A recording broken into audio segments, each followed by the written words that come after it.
Hey everyone, welcome to the Worn and Wound channel. I'm your host today, Kat Shoulders, and I am joined today by Zach Kazan. How are you doing, Zach? I'm doing well, Kat. How are you? Great, great. We've got a really special watch today, special because you own it, and special because it's kind of hard to get. So we're excited to get into it. Today we're talking about the Mad 1S. We are indeed. And so this is a new pickup for you, Zach. What's so special about this watch? So the Mad 1S is the new iteration of the Mad 1, which was the side project of Max Busser, who of course is the founder of MB&F. Very well-known, famous, high-end, independent horology manufacturer. They do all kinds of like crazy space-age designs. Yeah. Very, very expensive. So the Mad 1 came out several years ago as a way to kind of like reward friends and family who he's partnered with a watch that was affordable. It used the Miyota movement. It had a very kind of like futuristic sort of design with this crazy winding rotor. This is basically the same design, except it's quite a bit thinner. The original Mad 1, I think, was like 17 or 18 millimeters thick. And what they've done is they've taken one of the wheels by which you tell time and just removed it. So the previous version had an hours and minutes ring around the side. You tell the time by looking at the side of the case. This just has an hours ring. So it's, perhaps not as easy to get a precise reading of the time, but the trade-off is it becomes a very wearable watch. It wears, like if you can wear a Tudor Pelagos, like you can wear the Mad 1S. It's really like quite comfortable actually. That's awesome. Can you expand a little bit on, MB&F's traditional client base and how this has sort of changed that? Yeah, so MB&F has catered to like a very high-end customer for as long as they've been around. They've never made, what you would call affordable or entry-level watches. Their watches cost, tens, if not hundreds of thousands of dollars. They're very expensive. Yeah. So I don't think that the Mad 1 was intended to kind of like start an entire spin-off brand. I really do think that it was intended just as like kind of a way to like say thank you to to Max's collaborators over the years. But obviously it just like caught fire and it's become a brand unto itself. Oh, absolutely.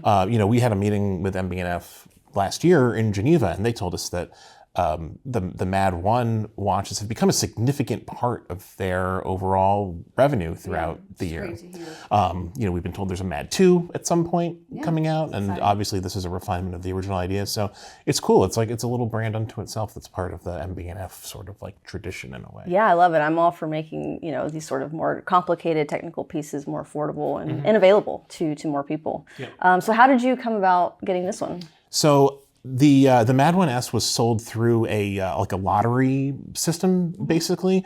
I missed out.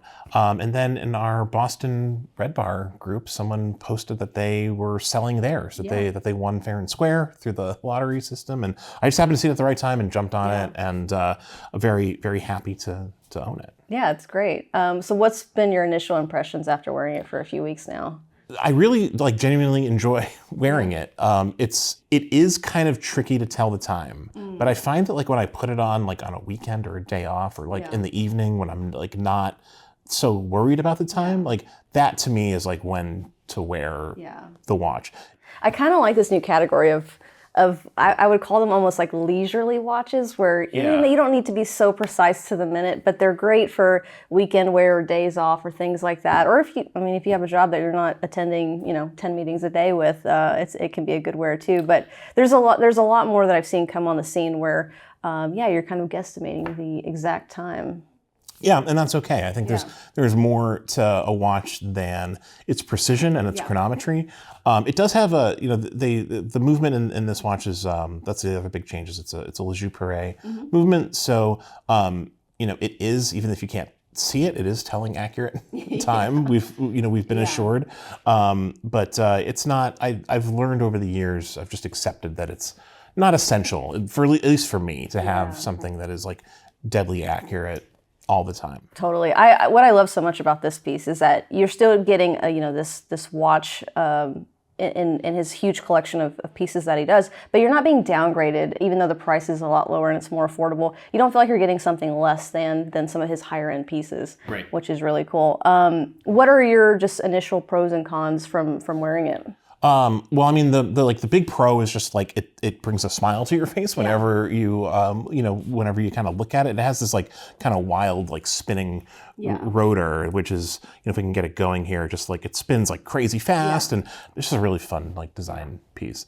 As far as cons, I mean, I guess like if you call it a con, it's hard to tell the precise time. I'm still kind of getting used to reading the time on the side of the watch. But I mean, one-handed watches have existed for a long time. So like this is not like a radical idea to just have a, like essentially a single hand, that advances and you're only really reading the hours. But it's, it's unlike any other watch I have in my collection from that standpoint. So it takes a little bit of getting used to, but that's okay.